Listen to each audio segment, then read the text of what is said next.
Assalamualaikum, hai semuanya, kita bertemu lagi macam biasa di video reaction saya pada hari ini guys. Oke, apa kabar semuanya? Semoga semuanya sehat selalu ya. Nah, kali ini saya mau tengok video pembahasan tentang ini ya. Melihat kehidupan Islam di Thailand ternyata warisan asal Indonesia.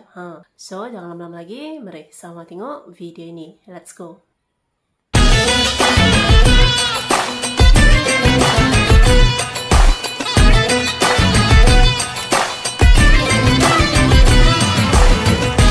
Assalamualaikum warahmatullahi wabarakatuh.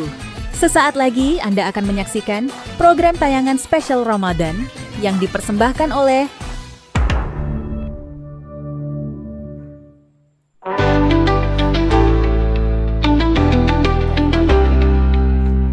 Sebelumnya, saya ingin mengucapkan terima kasih kepada para penonton yang setia mengikuti tayangan spesial Ramadan ini. Tak terasa, kita sudah memasuki hari ke-15 Ramadan. Semoga tayangan ini terus memberikan manfaat dan menambah wawasan kita semua, terutama dalam mengenal lebih dekat bagaimana Islam tersebar dan berkembang di berbagai belahan dunia. Nah, dalam episode kali ini, kita akan menelusuri jejak kehidupan Islam di kawasan Asia Tenggara, tepatnya di Thailand. Sebuah negara yang dikenal memiliki keindahan alam yang memukau dengan pantai-pantainya yang eksotis, gugusan pulau-pulau kecil yang tersebar dengan indah, serta kekayaan budaya yang begitu beragam. Namun, di balik pesona pariwisatanya, Thailand juga menyimpan sejarah Islam yang menarik untuk digali. Yang lebih menarik lagi, jejak penyebaran Islam di negeri ini ternyata memiliki kaitan erat dengan Indonesia. Sejarah masuknya Islam ke Thailand sudah dimulai sejak lama. Jauh sebelum negara ini dikenal dengan nama Thailand. Pada masa itu, wilayah ini masih bernama Siam, sebuah kerajaan besar yang menguasai sebagian besar wilayah yang kita kenal sekarang sebagai Thailand. Perubahan nama menjadi Thailand baru terjadi pada tahun 1939. Menurut buku yang berjudul Islam in Thailand, Before the Bangkok Period, Islam pertama kali masuk ke wilayah ini sejak abad ke-9 Masehi melalui para pedagang Arab dan Persia yang melakukan perjalanan dagang dan menyebarkan ajaran Islam di sepanjang jalur perdagangan mereka. Penyebaran Islam secara besar-besaran terjadi pada abad ke-13, terutama di wilayah selatan Thailand, yang saat itu dikenal sebagai Kerajaan Patani. Islam diperkenalkan ke wilayah tersebut oleh Kerajaan Samudra Pasai dari Aceh. Proses penyebarannya memiliki cerita yang cukup unik dan menarik. Menurut cerita rakyat setempat, ajaran Islam pertama kali diterima oleh seorang penguasa lokal setelah ia disembuhkan dari penyakit oleh seorang Muslim dari Pasai. Meskipun telah disembuhkan, penguasa tersebut awalnya menolak untuk memeluk Islam. Namun, setelah beberapa kali mengalami sakit dan kembali disembuhkan oleh orang yang sama, ia akhirnya menerima Islam sebagai agamanya. Seiring berjalannya waktu, karena penguasanya telah memeluk Islam, sebagian besar penduduk di wilayah tersebut pun mengikuti jejaknya dan menjadi pemeluk agama Islam. Hal ini menunjukkan bahwa Indonesia, khususnya melalui Kerajaan Samudra Pasai, memiliki peran besar dalam perkembangan Islam di Thailand, terutama di wilayah selatan. Bukti lain dari pengaruh Indonesia terhadap Islam di Thailand adalah keberadaan masjid-masjid yang dibangun oleh orang Indonesia sejak lebih dari 100 tahun yang lalu. Masjid yang dibina oleh orang Indonesia sejak dari 100 tahun yang lalu. Wah, memang berperan besar juga ya. Komunitas Muslim di Thailand tersebar di berbagai provinsi, namun sebagian besar terkonsentrasi di wilayah selatan seperti Patani, Yala, Narathiwat, dan Satun, di mana mereka membentuk mayoritas populasi. Di wilayah-wilayah ini, pengaruh budaya Islam sangat terasa dalam kehidupan sehari-hari, mulai dari bahasa, makanan, pakaian, hingga arsitektur. Hingga tahun 2024, populasi Muslim di Thailand tercatat mencapai sekitar 7,5 juta jiwa atau sekitar 10,4% dari total populasi Thailand yang berjumlah 71,6 juta orang. Sementara itu, lebih dari 80% penduduk Thailand menganut ajaran Buddha, menjadikan agama Buddha sebagai keyakinan mayoritas di negara tersebut. Meskipun hidup sebagai minoritas di tengah mayoritas penganut Buddha, umat Muslim di Thailand dapat melaksanakan ajaran agama mereka dengan cukup bebas. Mereka memiliki berbagai sarana pendukung yang memadai, seperti masjid-masjid, sekolah-sekolah Islam, serta lembaga-lembaga pendidikan lainnya yang berperan penting dalam melestarikan ajaran agama Islam dan menjaga identitas keagamaan mereka. Aktivitas sosial dan budaya Islam juga terus berlangsung dengan baik. Tradisi seperti pengajian, perayaan Idul Fitri dan Idul Adha tetap menjadi bagian penting dari kehidupan sehari-hari komunitas Muslim di berbagai wilayah Thailand, khususnya di provinsi-provinsi selatan yang memiliki populasi Muslim terbesar. Jika kita berkunjung ke wilayah selatan Thailand, kita akan merasakan suasana yang sangat akrab dan terasa seperti berada di kampung halaman sendiri. Di sepanjang jalan, kita dapat dengan mudah menemukan masjid-masjid besar yang berdiri megah. Bahkan, suara adzan yang dikumandangkan melalui pengeras suara masjid dapat terdengar jelas 5 kali sehari, seperti yang umum kita temui di Indonesia.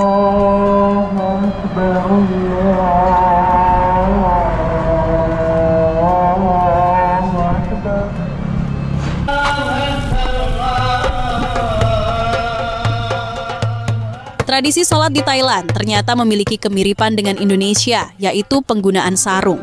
Selama ini, banyak orang mengira bahwa sarung adalah pakaian khas Indonesia.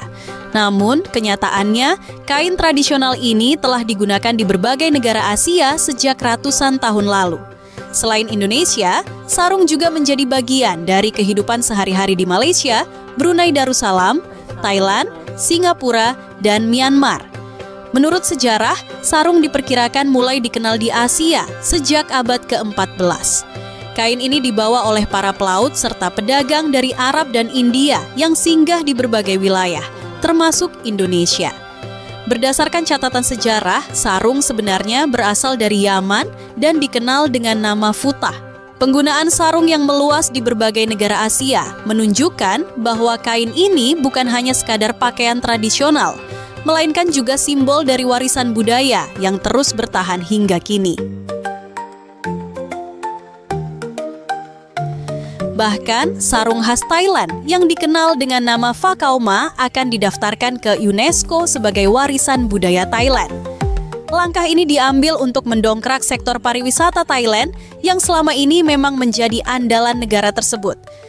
Thailand sendiri memang dikenal sebagai salah satu destinasi wisata terbesar di dunia dengan daya tarik yang luar biasa bagi para wisatawan. Jika Indonesia memiliki Bali, maka Thailand memiliki Pattaya, sebuah surga bagi para turis barat yang gemar menghabiskan uang mereka di klub-klub malam dan berbagai hiburan lainnya. Pemasukan negara Thailand dari industri pariwisata benar-benar mencengangkan, mencapai angka 757 triliun rupiah. Jumlah ini sangat jauh dibandingkan dengan Indonesia yang hanya memperoleh sekitar 267 triliun rupiah pada tahun 2024.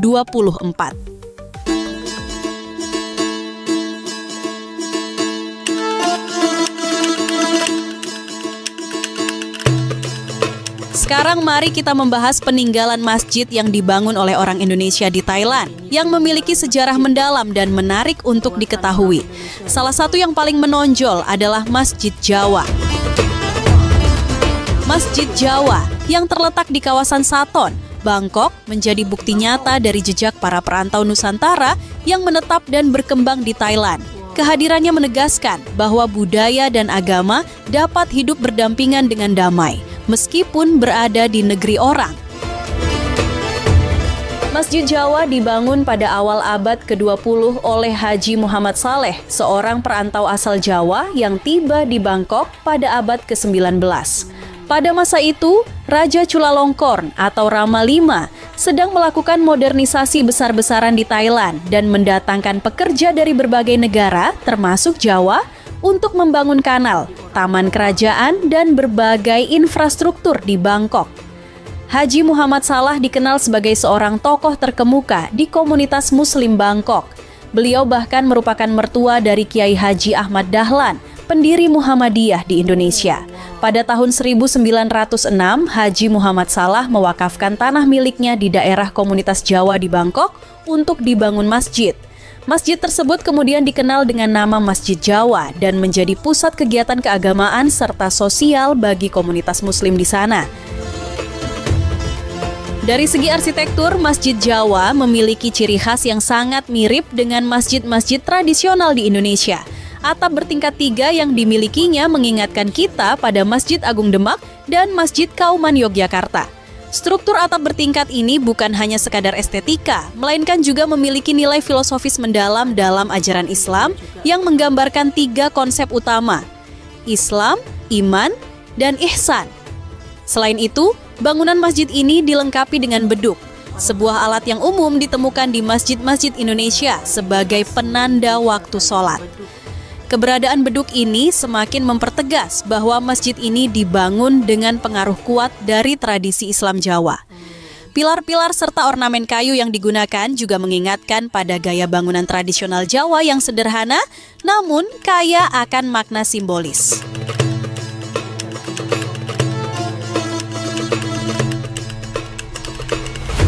Selain itu, terdapat juga sebuah masjid yang dibangun oleh orang Indonesia yang dikenal dengan nama Masjid Indonesia. Dari plakat yang ditempel di dinding lantai 2, kita dapat mengetahui bahwa Masjid Indonesia ini merupakan salah satu masjid yang didirikan oleh orang Indonesia yang tinggal di Bangkok.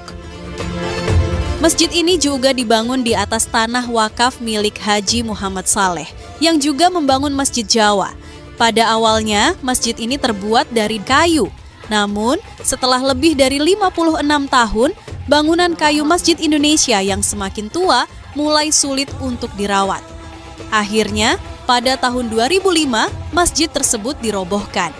Di atas tanah bekas bangunan itu, dibangun sebuah masjid baru yang lebih megah dengan 3 lantai, yang tidak hanya lebih kokoh, tetapi juga mampu menampung lebih banyak jamaah. Namun, bagaimana dengan keberadaan warga Muslim Jawa yang dulunya banyak tinggal di sekitar kawasan Masjid Indonesia? Seiring berkembangnya kawasan tersebut, banyak dari mereka yang akhirnya menjual properti dan pindah ke tempat lain. Diperkirakan, saat ini hanya sekitar 100 warga Muslim Indonesia yang masih tinggal di kawasan Soipolo. Menurut informasi yang beredar, orang Indonesia asal Jawa ini kini lebih banyak menetap di kawasan Sathorn, tempat berdirinya Masjid Jawa yang dipimpin oleh Winai Dahlan, cucu dari ulama besar sekaligus pendiri Muhammadiyah, KH Ahmad Dahlan. Keberadaan Masjid Indonesia di tengah perkampungan yang mayoritas penduduknya beragama Buddha tentu menarik perhatian. Hal ini menunjukkan keterbukaan masyarakat Muslim dan keinginan mereka untuk bersosialisasi dengan masyarakat umum. Banyak warga Muslim yang memilih untuk tidak membentuk komunitas eksklusif, melainkan hidup berdampingan dengan masyarakat luas.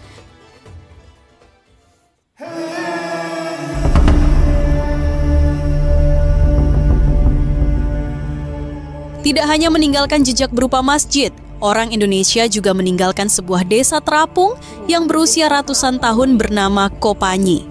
Desa unik ini terletak di lepas pantai Thailand Selatan, tersembunyi di sebuah teluk yang dikelilingi oleh formasi batuan kapur besar dengan ketinggian sekitar 20 meter. Kopanyi dibangun di atas air dengan struktur rumah-rumah kayu yang berdiri di atas tiang pancang, menciptakan pemandangan yang begitu khas dan menakjubkan.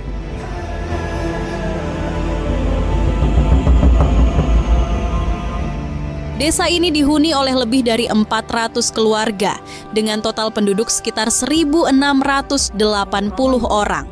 Menariknya, mereka adalah keturunan dari 3 keluarga Muslim penjelajah laut asal Indonesia, tepatnya dari suku Jawa.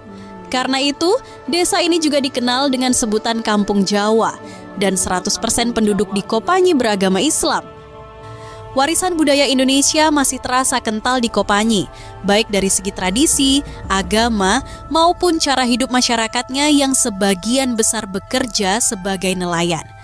Meski telah menjadi objek wisata populer, Kopanyi tetap mempertahankan identitasnya sebagai komunitas Muslim yang damai dan ramah. Desa terapung ini didirikan sekitar 200 tahun lalu oleh 3 keluarga nelayan keturunan Jawa. Awalnya, ketiga nelayan ini mencari lokasi yang baik untuk menangkap ikan. Mereka berlayar menyusuri garis pantai Malaysia menuju Laut Andaman hingga akhirnya tiba di perairan Thailand dan menemukan sebuah pulau di Provinsi Phang Nga. Setelah menemukan tempat yang cocok, mereka memberitahu nelayan lain dengan mengibarkan bendera di atas puncak bukit. Lambat laun, banyak orang mulai bergabung dengan mereka dan membangun desa di dekat batu kapur besar tersebut. Desa ini terus berkembang hingga dihuni oleh 400 keluarga. Dengan hidup di atas air, penduduk Kopanyi secara cerdik menghindari hukum Thailand yang melarang orang asing memiliki tanah di negara tersebut. Namun, seiring berjalannya waktu, desa ini menjadi salah satu objek wisata favorit di Thailand. Akhirnya, warga pendatang dari Jawa tersebut mendapatkan hak kepemilikan tanah.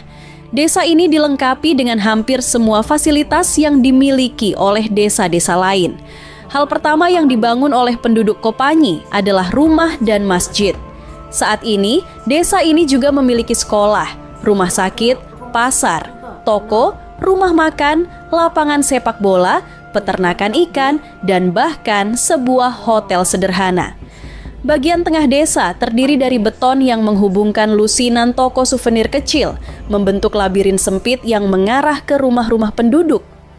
Jalan setapak dan toko-toko kecil menjual kaos batik dan barang-barang kerajinan dari kerang. Salah satu bagian paling menarik dari desa ini adalah adanya 3 lapangan sepak bola terapung yang dibangun setelah Piala Dunia 1986. Lapangan ini terbuat dari kayu dan beton. Di masa lalu, sebagian besar penduduk desa ini hidup dari memancing dan mencari ikan. Namun, saat ini pariwisata telah menjadi sumber pendapatan utama. Penduduk menjual berbagai cenderamata dan makanan kepada para turis. Sayangnya, hanya generasi tua di Kopanyi yang masih menggunakan bahasa Indonesia. Generasi muda telah beralih menggunakan bahasa Thailand. Selain itu, perluasan wilayah di desa ini sudah tidak memungkinkan lagi. Oleh karena itu, generasi mendatang harus mencari tempat tinggal di daratan. Demikianlah perjalanan kita menelusuri jejak Islam di Thailand dan bagaimana peran besar masyarakat Indonesia dalam penyebarannya, mulai dari kedatangan para pedagang dan ulama dari Samudra Pasai hingga berdirinya masjid-masjid dan desa terapung Kopanyi yang menjadi bukti kuatnya pengaruh perantau asal Indonesia. Sejarah ini mengingatkan kita bahwa Islam di Asia Tenggara tidak terlepas dari peran bangsa kita sendiri. Semoga tayangan ini menambah wawasan dan inspirasi bagi kita semua. Jangan lupa like, komen, dan subscribe untuk terus mendukung tayangan spesial Ramadan ini. Sampai jumpa di episode berikutnya. Wassalamualaikum warahmatullahi wabarakatuh.